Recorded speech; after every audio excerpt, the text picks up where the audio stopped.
Iran Israel యుద్ధం. So ఇది మూడో ప్రపంచ యుద్ధానికి దారి తీస్తుందని పెద్ద పెద్ద స్టేట్మెంట్స్ వినబడుతున్నాయి. సో అట్లాంటి సిచ్యువేషన్ ఏమైనా ఉండే అవకాశం ఉందా? భారత్ పాకిస్తాన్ యుద్ధాన్ని ఆపిన ట్రంప్ ఈ యుద్ధాన్ని ఎందుకు ఆపలేకపోతున్నాడు? ఎందుకంటే ఇజ్రాయెల్ అమెరికాని మనం వేరువేరుగా చూడలేం ఎట్టి పరిస్థితుల్లో. కరెక్ట్. సో మరి ఈ సిచ్యువేషన్లో ట్రంప్ ఎందుకు ఆపలేకపోతున్నాడు? చెప్పిన వాళ్ళు ఎందుకు వినరు? లేదు దీని వెనకాల పూర్తిగా అమెరికానే ఈ యుద్ధాన్ని చేయిస్తున్నదా? ఓవరాల్గా మీ అనాలిసిస్. దీనికి కొంచెం రివైండ్ చేయాల్సి వస్తుంది. మనం 1970, 60, 70 నుంచి రావాలి. వాళ్ళకి ఇండిపెండెన్స్ మన టైంలోనే వచ్చింది. మనకన్నా ఒక సంవత్సరం తర్వాత ఇజ్రాయెల్ బికెమ్ ఎ స్టేట్. వాళ్ళకి ఇండిపెండెన్స్ అని లేదు, దే బికెమ్ ఎ స్టేట్. వాళ్ళకి ఏంటి ప్రాబ్లం అంటే వాళ్ళ చుట్టుపక్కల ఉన్న అందరూ వాళ్ళ enemies, Egypt, Jordan, Syria, Lebanon, వీళ్ళందరూ మొత్తం ఒక టైంలో 6 Day War జరిగినప్పుడు వీళ్ళందరినీ కలిసి కొట్టారు ఇజ్రాయెల్. ఆలోచించండి, వీళ్ళందరూ కలిసి ఇజ్రాయెల్ మీద దాడి చేశారు ఆ టైంలో. అప్పుడు కూడా ఇజ్రాయెల్ దగ్గర ఇంత టెక్నాలజీ లేకుండే, ఇంత మంచి ఎయిర్క్రాఫ్ట్ లేకుండా, అప్పుడు కూడా వాళ్ళ ఉన్నదాన్ని బట్టి వాళ్ళు they achieved a beautiful victory.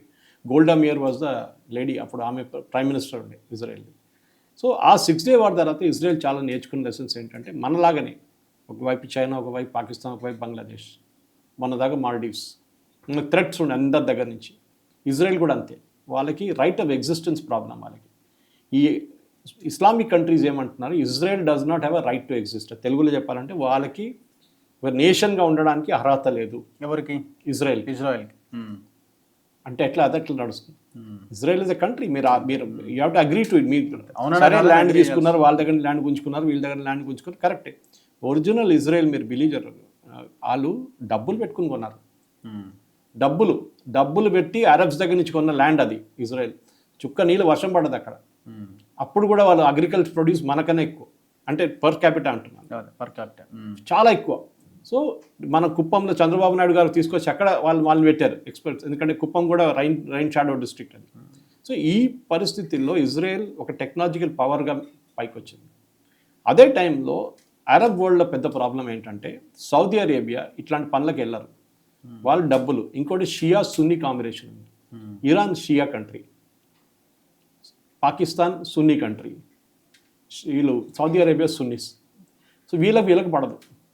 మీకు తెలుసు హైదరాబాద్లో కూడా మొహరం ప్రొసెషన్ తీసుకున్నాడు చాలా సంవత్సరాల ముందు. ఇప్పుడు లేదు, పాకిస్తాన్ ఇరాన్కే సపోర్ట్ చేస్తున్నట్టుంది. అది వాళ్ళు చెప్పుకుంటూ ఉంటారు అంతే. ఎందుకంటే ఫస్ట్ ఆఫ్ ఆల్ మనం కొంచెం రివైండ్ చేసి దానికో తీసుకెళ్తారు. సో 2000 వచ్చేదాకా ఇజ్రాయెల్ టెక్నాలజికల్ చాలా ముందుకు వెళ్ళిపోయారు.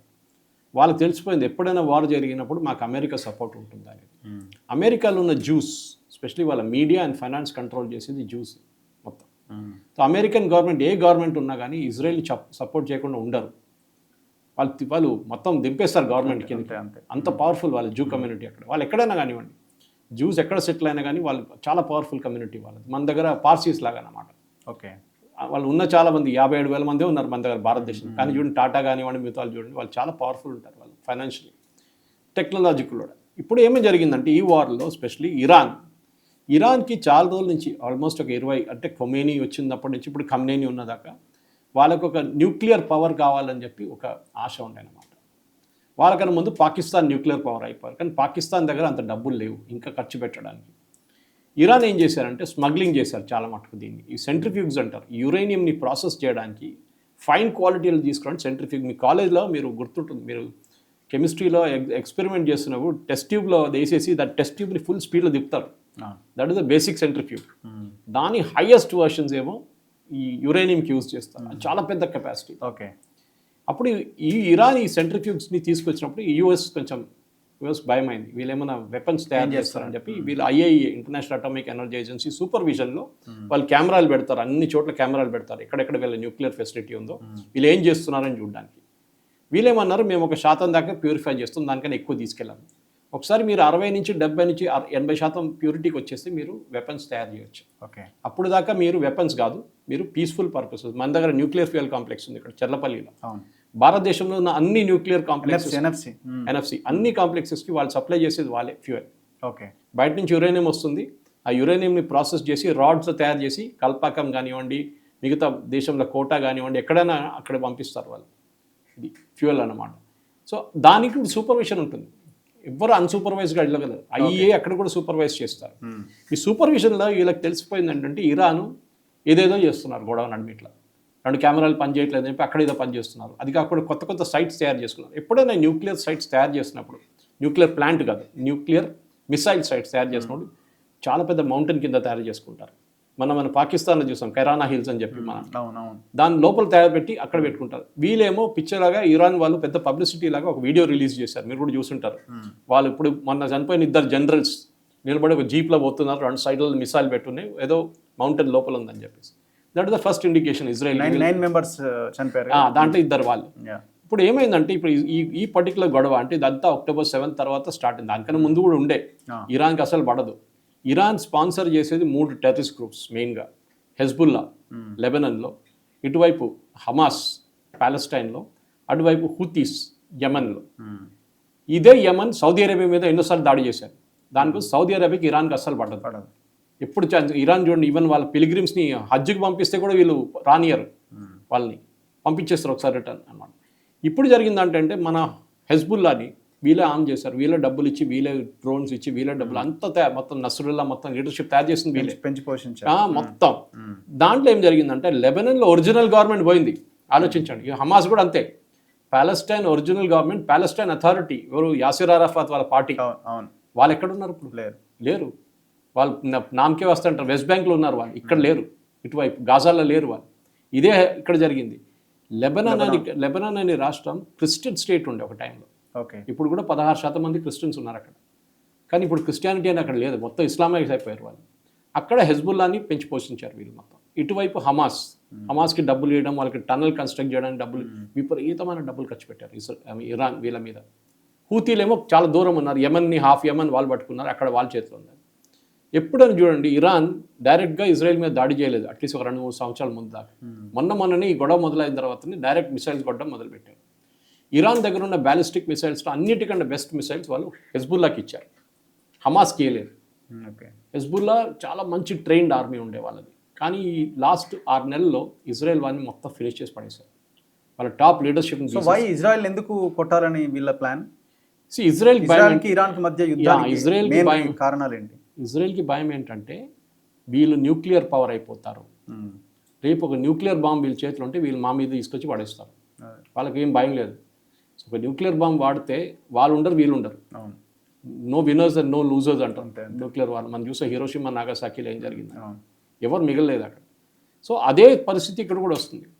సో మా మీద వీళ్ళందరూ కలిసి దాడి చేసినప్పుడు రేపు ఇరాన్ దగ్గర బాంబులు వస్తే అదే న్యూక్లియర్ బాంబ్స్ మిసైల్స్ వాళ్ళు హెజ్బుల్లాకి ఇస్తారు, ఇటు హూతీస్కి ఇస్తారు, ఇటువైపు హమాస్కి ఇచ్చేస్తారు, మొత్తం అటాక్ చేస్తారు, అందరు కలిసి మా మీద అటాక్ చేస్తారు. సో ఇప్పుడు కాదు, ఒక 6 సంవత్సరాల ముందు నుంచి, దానికన్నా ముందు 10 సంవత్సరాల ముందు కూడా కంటిన్యూస్గా ఇరాన్ న్యూక్లియర్ ఫెసిలిటీస్ మీద సైబర్ అటాక్లు జరిగినాయి ఇజ్రాయెల్ వైపు నుంచి. దాంట్లో యూఎస్ కూడా పార్టిసిపేట్ చేశారు. సక్నక్ చెప్పి SUXT అంటే ఒక సాఫ్ట్వేర్ ఉంది, దాన్ని లోడ్ చేశారు, మొత్తం కరెక్ట్ చేసి పడేశారు. వాళ్ళ సెంట్రిఫ్యూగ్స్ ఉంది చూడండి, మొత్తం ఇట్లా పలిపోతుంది ఎట్లనో, ఎందుకు ఎవరికి అర్థం కావట్లేదు. అంత సాఫిస్టికేటెడ్ సైబర్ అటాక్, ఏదో చిన్న పిల్లలు ఆడుతున్న ఆట కాదు, అంత సాఫిస్టికేట్ చేశారు. వాళ్ళు మొత్తం గ్రిడ్ టేక్ ఓవర్ చేసుకున్నారు ఇజ్రాయెల్ కూర్చొని. ఎలక్ట్రిసిటీ గ్రిడ్కి ఎంటర్ అయ్యి ప్రోగ్రామ్ రాసి వాళ్ళ ఉన్న మొత్తం కంప్యూటర్స్ని మొత్తం ధ్వంసం చేసి మొత్తం ఎలక్ట్రిసిటీ బ్లాక్అవుట్ చేసేసారు. సో మీకు ఫిజికలీ అక్కడ వెళ్ళక్కర్లేదు. రెండోది, ఇజ్రాయెల్ది ఇంటర్నల్ ఏజెన్సీ పేరు షిన్బెట్, ఎక్స్టర్నల్ మొసాడ్ మన అందరికి తెలుసు, చాలా పవర్ఫుల్. మన దగ్గర రా ఉన్నట్లనే రీసెర్చ్ అని వాళ్ళు మొసాడ్ అనమాట. మన రా కన్నా చాలా ముందు వాళ్ళు. Mossad is very powerful organisation. వాళ్ళకి ఇంటెలిజెన్స్ అనేది సూపర్ ఉంటుంది వాళ్ళకి. మీరు చూసుంటారు, హనియాని ఎట్లా కొట్టారు, నస్రుల్లాని ఎట్లా కొట్టారు, ఇక్కడ గాజాల వాళ్ళని ఎట్లా కొట్టారు, లీడర్స్ని మొత్తం లీడర్షిప్ని. ఏ బిల్డింగ్లో ఉన్నారు, పక్కన బిల్డింగ్ ఏం కాకుండా ఈ బిల్డింగ్ కొట్టారు వాళ్ళు. ఏ ఫ్లోర్ కావాలంటే ఆ ఫ్లోర్ కొట్టారు వాళ్ళు. వాళ్ళ ఇంటెలిజెన్స్ అంత బాగుంటుంది ఇజ్రాయెల్. సో వైలెన్స్ చేశారంటే మాకు బతకాలంటే ఇరాన్కి న్యూక్లియర్ పవర్ రాకూడదు. దీనికన్నా ముందు పాకిస్తాన్ న్యూక్లియర్ బాంబ్ తయారు చేసినప్పుడు అప్పుడున్న గవర్నమెంట్, మీరు హిస్టరీకి వెళ్తే మీకు తెలిసిపోతుంది, ఇండియన్ గవర్నమెంట్ దగ్గర వాళ్ళు సపోర్ట్ అడిగారు ఇజ్రాయెల్. మేము పాకిస్తాన్ న్యూక్లియర్ ఎస్టాబ్లిష్మెంట్ కొట్టబోతున్నాం, కానీ కొట్టిన తర్వాత మా ప్లేన్లు మొత్తం ఇమ్మీడియట్ యూటర్న్ తీసుకోలేరు, మీ దాంట్లో ఎంటర్ అవుతుంది, ఇండియన్ ఎయిర్ స్పేస్లో ఎంటర్ అవుతుంది, మీరేం చేయకండి, మేము ఒక 10 నిమిషాలు ఉండేసి మేము తిరిగి వెళ్ళిపోతాం అని. అట్లా ఒక యూటర్న్ లాగా ఉంటుంది అన్నమాట. మన వాళ్ళు పర్మిషన్ ఇవ్వలేదు. ఆ రోజు పర్మిషన్ ఇస్తే ఇందిరాగాంధీ గవర్నమెంట్ కానివ్వండి, దాని తర్వాత రాజీవ్ గాంధీ గవర్నమెంట్ పర్మిషన్ ఇస్తుంటే పాకిస్తాన్ దగ్గర ఇప్పుడు న్యూక్లియర్ బాంబ్స్ లేకుంటుండే. కానీ ఏం చేయలేదు, అప్పుడు చేయలేదు మనం. ఇన్ఫాక్ట్ ఇరాన్ ఏ బలంతో మరి వీళ్ళ మీద అటాక్ చేసింది మొన్నటి రోజున? అల్టెవీవా, తెలవీవ్ చేస్తున్నారు, అంతా చేస్తున్నారు. కానీ వీళ్ళది ఏంటంటే ఇజ్రాయెల్కి డ్యామేజ్ ఎంత తక్కువ ఉంటే అంత మంచిది చూసుకుంటారు. వాళ్ళ ఎయిర్పోర్ట్ మీద కానివ్వండి, హైఫా పోర్ట్ మీద కానీ మొత్తం దాడి చేశారు మనం కూడా. ఇప్పుడు దాకా వాళ్ళ అంచనా ప్రకారం 122,000 మిసైల్స్ ఉండే వీళ్ళ దగ్గర, బ్యాలిస్టిక్, ఇరాన్ దగ్గర. అది హమాస్కి వీళ్ళందరికీ పంచిపెట్టిన తర్వాత ఒక 80,000 మిగిలింది వాళ్ళ దగ్గర. ఆ 80లో ఒక 20-30 వాడుకున్నారు, 40 దాకా వాడుకున్నారు వాళ్ళు ఇప్పుడు దాకా. మిగతా వాళ్ళ దగ్గర ఉంది. వాళ్ళ ప్రొడక్షన్ లేదు ఇప్పుడు, ప్రొడక్షన్ మొత్తం ఆగిపోయింది. ఓకే, ఇంకొక 10 రోజులు కొడితే వాళ్ళ దగ్గర వెపన్స్ ఉండదు. రెండోది ఇజ్రాయెల్ స్ట్రాటజీ ఏంటంటే డామినేట్ ద స్కైస్. మీరు చూసుంటారు, మనం ఆపరేషన్ సింధూర్లో చేసినట్ల వాళ్ళ రాడార్ సైట్స్ని కొట్టారు వెళ్ళి ఫస్ట్. అవును. ఇప్పుడు ఇజ్రాయెల్ అక్కడ వెళ్ళి కొట్టిన తర్వాత ఇరాన్ది ఎయిర్క్రాఫ్ట్ లేదు, రాడార్ లేవు. తెహరాన్ మీద వాళ్ళు ఏం కావాలంటే చేసుకుంటున్నారు. మొన్న కూడా రీఫ్యూలింగ్ చేశారు తెహరాన్ మీద ఇజ్రాయలీ ఫ్లైట్స్. ఆలోచించారు వాళ్ళ దమ్ము. ఇప్పుడు కూడా బ్యాలిస్టిక్ మిసైల్స్ వాడచ్చు, కానీ వీళ్ళ ప్రాబ్లం ఏంటంటే ఇరాన్ బ్యాలిస్టిక్ మిసైల్స్ అంత టెక్నాలజికల్ అడ్వాన్స్ కాదు. మేము మన దీవాళికి ఇది రాకెట్లు ఇడుస్తామని చెప్పి ఒకసారి పక్కన లెవెల్లో పడిపోతుంది. ఇప్పుడు వాట్ నెక్స్ట్ ఏం జరగబోతున్నది? ఇరాన్ లేకుండా చేసేస్తుందా ఇజ్రాయెల్? డెఫినెట్గా అక్కడ రెజీమ్ చేంజ్ అంటారు దాన్ని. దీనికన్నా ముందు షా ఆఫ్ ఇరాన్ ఉండే మనకు అందరికి గుర్తుంటుంది. దాని తర్వాత ఖొమేనీ వచ్చారు 70sలో. ఖొమేనీ వచ్చిన తర్వాతనే ఈ మొత్తం ఈ రిలీజియస్ మొత్తం లేకుండా ఇరాన్ అనేది చాలా మోడర్న్ కంట్రీ ఉండేది. మినీ స్కర్ట్స్ వేసుకొని మా అమ్మాయిలు తిరుగుతుండే, వాళ్ళకి పాప్ మ్యూజిక్ ఉండే, వాళ్ళు చాలా పెద్ద అడ్వాన్స్ కల్చర్ ఉండే, పబ్స్ ఉండే, అన్నీ ఉండే ఆ టైంలో. కానీ ఖొమేనీ వచ్చిన తర్వాత ఈ ఇస్లామిక్ హార్డ్లైన్స్ వచ్చిన తర్వాత మొత్తం దీన్ని బంద్ చేసి పడేశారు దుకాణం అంతా. ఇప్పుడు వీళ్ళు తిరిగి వాళ్ళని తీసుకొస్తున్నారని ట్రై చేస్తున్నారు. రిజీమ్ చేంజ్ మనం చూసాం, బంగ్లాదేశ్లో ఎట్లా చేశారో, మయన్మార్లో ఎట్లా చేశారో. యూఎస్ దీంట్లో ఎక్స్పర్ట్స్. సిఏ వాళ్ళకన్నా ఎవరైనా మీరు అసలు కన్సల్ట్ కూడా చేయలేదు, వాళ్ళంతా ఎక్స్పర్ట్స్. సిఏ వాళ్ళు డబ్బులు ఇచ్చి రిజీమ్ మార్చుకుంటారు, గవర్నమెంట్ మార్చుకుంటారు వాళ్ళు. స్టూడెంట్ ప్రొటెస్ట్ అంటారు. ఇందులో అమెరికా పాత్ర ఏంటని మీరు అనుకుంటున్నారు? అమెరికా వెనక నుంచి సపోర్ట్ చేస్తుంది అంతే ఇజ్రాయెల్కి. వాళ్ళు డైరెక్ట్ చెప్తున్నారు కదా, మాకు దీంట్లో ఇన్వాల్వ్మెంట్ లేదు అని చెప్తున్నారు స్టేట్మెంట్. ఎందుకంటే మీరు మా మీద వచ్చి దాడి చేయకూడదు. మా మీద దాడి చేస్తే మేము ఊరుకునేది లేదంటున్నారు. ఎందుకు ఎక్కడ దాడి చేస్తారు? ఎందుకంటే వీళ్ళ పక్కన 16 బేస్లు ఉన్నాయి యుఎస్కి, గల్ఫ్లో, Saudi Arabia, Qatar, Iraq, Syria, అన్ని ప్లేసెస్లో వీళ్ళ బేస్ ఉంది, పెద్ద పెద్ద బేసెస్. దాని మీద దాడి చేశారనుకోండి, అప్పుడు మొత్తం మారిపోతుంది, గేమే మారిపోతుంది. ఇరాన్ కూడా చూడండి, ఇప్పుడు చాలా కేర్ఫుల్ ఉన్నారు. వాళ్ళు పక్కనున్న అమెరికాని కొడతలేరు. ఖతార్ పక్కదే కదా, ఇంత దూరం ఉన్న ఇజ్రాయెల్ కొట్టే అమెరికాని కొట్టచ్చు కదా, కొట్టరు. ఎందుకంటే దెన్ వీళ్ళందరూ కలిసి ఇక్కడ రిటర్న్ కొడతారు. ఇప్పుడు కూడా అమెరికా పార్టిసిపేట్ చేస్తుంది. మిసైల్ ఫైర్ చేయగానే బ్యాలిస్టిక్ మిసైల్ వాళ్ళు కూడా 10-20 కొట్టేస్తున్నారు ఎయిర్లోనే, వాళ్ళ ఫ్లైటర్ ప్లేన్స్ పంపించి. జార్డన్ మన కూడా కొట్టారు నేను చెప్పినట్లు. సో అందరు హెల్ప్ చేస్తారు, ఈవెన్ బ్రిటన్ కూడా, బ్రిటిష్ వాళ్ళు కూడా 20-30 మిసైల్స్ని వాళ్ళు కూడా డౌన్ చేస్తున్నారు. కానీ అమెరికా మీద దాడి జరిగితే ఈ గేమ్ మారిపోతుంది. అమెరికా ఇన్వాల్వ్ అయితే దెన్ ఇరాన్ని మొత్తం ధ్వంసం చేసేస్తారు. అమెరికా ఆల్రెడీ ఇరాన్తో డిస్కషన్స్ ఉన్నారు, మీకు తెలుసు, న్యూక్లియర్ దాని గురించి వీళ్ళ లిమిట్ చేయడానికి. కానీ ఇరాన్ ఆగదు. వాళ్ళకి కావాల్సింది ఏంటంటే వాళ్ళని సీరియస్గా తీసుకోవాలంటే మా దగ్గర న్యూక్లియర్ పవర్ ఉంది. ఇప్పుడు పాకిస్తాన్ మన మీద మొన్న దాకా ఎట్లా బ్లఫ్ కొట్టారు, చేతిలో ఒక కర్ర పట్టుకొని నా దగ్గర కర్రను చూడు కొడతానంటే ముందు ఉన్నోనికి భయం వస్తుంది. నువ్వు కర్ర గుంజుకుంటే ఏం చేస్తారు? మనం చేసాం అది. We call the Pakistani bluff అని మోదీ గారు చెప్పాను చూడండి, ఆ న్యూక్లియర్ బ్లఫ్. ఇప్పుడు ఇరాన్ కూడా అదే చేస్తున్నారు. ఈ ఇరాన్ దగ్గర ఈ పవర్ లేకుంటే, వాళ్ళ న్యూక్లియర్ ప్లాంట్స్ లేకుంటే, వాళ్ళ న్యూక్లియర్ ఫెసిలిటీ లేకుంటే ఏ రోజైనా వీళ్ళు మొత్తం ఫినిష్ చేసేయచ్చు. అది ఎండ్ గేమ్ ఉంటుంది. ఇంకొక 1-2 నెలల లోపల ఇరాన్ విల్ బీ కంప్లీట్లీ డెవస్టేట్, కంప్లీట్గా. వాళ్ళ డ్యామ్లు కొడుతున్నారు, వాళ్ళ వాటర్ ఫెసిలిటీని కొడుతున్నారు, వాళ్ళ ఎలక్ట్రిసిటీని కొడుతున్నారు, న్యూక్లియర్ సైట్స్ కొడుతున్నారు, వాళ్ళ సైంటిస్ట్ని చంపేస్తున్నారు, వాళ్ళ మేజర్ వాళ్ళ చీఫ్స్ అందరం చంపేశారు. సో ఈ నెక్స్ట్ 1 week to 10 days చాలా క్రూషియల్ ఉండబోతుంది. బహుశా మనం నెక్స్ట్ టైం మీట్ చేసినప్పుడు కథ ఇంకోటి ఉంటుంది. సో ఇండియా మీద చాలా ఎఫెక్ట్ ఉంటుంది అంటున్నారు. పెట్రో ఉత్పత్తుల రేట్లు భారీగా పెరిగే అవకాశం ఉంది అంటున్నారు. అట్లా ఉండదు, ఎందుకంటే ఆల్రెడీ కొంత పెరిగింది అని అంటున్నారు. ఇంటర్నేషనల్ మార్కెట్లో పెరుగుతుంది ఎప్పుడైనా. కానీ అమెరికా ఏం చేస్తారంటే సౌదీ అరేబియా దగ్గర ప్రొడక్షన్ పెంచమంటారు, ఇరాక్ దగ్గర ప్రొడక్షన్ పెంచమంటారు, కువైట్ దగ్గర పెంచమంటారు. వాడు రేట్ పెంచుతాడు కదా, వాడు పెంచగానే ఇంటర్నేషనల్ మార్కెట్లో ఇప్పుడు మీరు మీ దగ్గర కంపెనీ ఉందండి, మీరు ఆయిల్ డిగ్ చేస్తున్నారు, మీరు $60కి అమ్ముతున్నారు. రేపు ఇరాన్ పెంచి $80 చేస్తే మీరేం చేస్తారు? మీరు 80 తీసుకుంటే ఎవరు కొనడానికి ఎవరు ఉండరు. మీరేం చేస్తారు? 60-50 చేసేస్తారు. మీ ప్రొడక్షన్ కాస్ట్ కంట్రోల్ అయిపోతుంది. దానికి ఒపెక్ అంటారు, organisation of petrol exporting countries. అంటే ఇరాన్ కూడా ఉన్నారు. అమెరికా ప్రెషర్ పెట్టి సౌదీ అరేబియా ద్వారా మీ అవుట్పుట్ పెంచండి అంటారు. అవుట్పుట్ పెంచినప్పుడు ఏమైపోతే ఎకనామిక్స్ అనమాట, ఎక్సెస్ డిమాండ్ వచ్చినప్పుడు ప్రైస్ పడిపోతుంది. ఇంకోటి, క్రూడ్ ఆయిల్ ఎప్పుడు ఇవాళకి రేపటి కొనరు, లాంగ్ టర్మ్ కాంట్రాక్ట్స్ ఉంటుంది, సంవత్సరానికి 2 సంవత్సరాల కాంట్రాక్ట్స్ ఉంటుంది. సో కావాలంటే ఇప్పుడు $60 కొంటారు. ఇప్పుడు మన రష్యా గొడవ జరిగింది, మన రష్యా దగ్గర $40 కొన్నాం మనం పర్ బ్యారెల్. ఇంటర్నేషనల్ మార్కెట్లో 70 నడుస్తుంది, మనం 40 కొనేస్తాం. అమెరికా ఇబ్బంది పెడుతున్నట్టుంది కదా, రష్యా దగ్గర కొనొద్దు. అది నడుస్తుంది. మనం దాంట్లో కూడా మన గేమ్ మంచిగా ఆడుకున్నాం మనం. రష్యా దగ్గర నుంచి మనం హై సీస్లో కొంటాం. హై సీస్ అంటే ఆ సీ నడిమిట్లో పెద్ద ఒక ట్యాంకర్ ఉంటుంది, దానికి ఫ్లాగ్ ఉండదు. ఓకే. మనం వాళ్ళ దగ్గర నుంచి కొనేస్తాం, వాడికి ఒక కొత్త ఫ్లాగ్ పెట్టేసి మనం బాంబేకి తీసుకొచ్చేస్తాం, లేకుంటే జామ్నగర్ తీసుకొచ్చి దాన్ని రీఫైన్ చేసి యూఎస్కి అమ్మాం మనం. ఓకే. ఆలోచించండి, అదే రష్యన్ ఆయిల్ యూఎస్కి అమ్మాం, కానీ త్రూ ఇండియా పోయింది అది. సో మనం జయశంకర్ గారు చెప్పినట్టు మన foreign minister, we will do what is good for a country. మన దేశానికి ఏం కావాలంటే చేస్తాం మనం. మన దగ్గర ఆల్రెడీ ఒక 2 సంవత్సరాలకు ఉన్న ఆయిల్ రిజర్వ్స్ ఉంది మన దగ్గర. మ్యాంగ్లూర్ కానీ ఇటువైపు వైజాగ్ వైపు కానీ మనకి పెద్ద రిజర్వ్స్ తీసుకొచ్చి పెట్టారు. అది గవర్నమెంట్ డిస్క్లోజ్. అది ఏం ఎఫెక్ట్ ఉండదు అంటారు? ఏముండదు. కంట్రీ మొత్తం ఇదైపోయి అవే ఆపేసినా కూడా ఏ ఇబ్బంది ఉండదు. ఇరాన్ అంత ప్రొడక్షన్ లేదండి. ఇరాన్కి ఉన్న ఖతార్ న్యాచురల్ గ్యాస్ ప్రొడ్యూస్ చేస్తారు. ఖతార్ స్టేబుల్ కంట్రీ, అంటే స్టేబుల్ అంటే యూఎస్ చూసుకుంటున్నారు వాళ్ళని. సౌదీ అరేబియా కూడా యూఎస్ చూసుకుంటున్నారు. ఇక్కడ బహ్రెయిన్, ఇరాక్ వీళ్ళిద్దరు కూడా ప్రొడ్యూస్ చేయొచ్చు కావాలంటే, ఎంత కావాలంటే.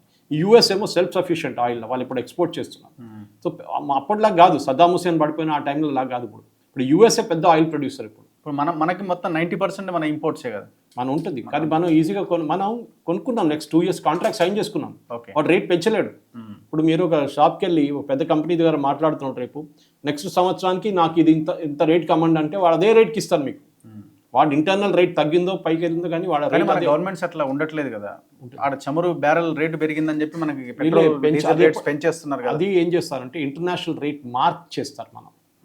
మన దగ్గర ఉంటుంది ఆల్రెడీ ఆయిల్, కానీ ఇంటర్నేషనల్ రేట్ పెరిగిందని చెప్పి మనం గవర్నమెంట్కి డబ్బులు కావాలంటే ఎక్కువ డబ్బులు సంపాదించవచ్చు. కానీ మనం అప్పుడు కొనలేదు, ఎందుకంటే ఇది రీఫైన్ చేయడానికి మీకు 3 నెలలు పడుతుంది. సో ఆల్రెడీ మనం జూన్లో ఉన్నాం, డిసెంబర్ దాకా ఉన్న స్టాక్ కొనేసుకున్నాం మనం. డిసెంబర్ కాదు, ఈవెన్ ఫిబ్రవరి దాకా ఉన్న స్టాక్ మొత్తం మన దగ్గర ఉంటుంది. ఆల్రెడీ క్రూడ్ ఆయిల్ ఉంటుంది, దాన్ని ప్రాసెస్ చేసి డీజిల్ కానీ పెట్రోల్ కానీ ఎల్పిజి కానీ తయారు చేయాల్సి వస్తుంది అనమాట. అది చేస్తూనే ఉంటారు మన వాళ్ళు కూడా ఆల్రెడీ, దానికి ప్రాబ్లం లేదు. సో మన దగ్గర గవర్నమెంట్ కావాలంటే అంత కూడా ఎక్కువ అయితే కూడా కస్టమ్స్ డ్యూటీ కట్ చేసేస్తారు, రేట్ అక్కడే మిగిలిపోతుంది, అక్కడే ఉంటుంది, ఎక్కడ వెళ్ళదు. Anyway, thank you sir, thank you very much. So ఇది స్పెషల్ డిబేట్ ఆన్ 2 issues. చూద్దాం next 1 week next 10 days situations ఎట్లా ఉంటాయి అన్నది. చూస్తూనే ఉండండి మన తొలి వెలుగు.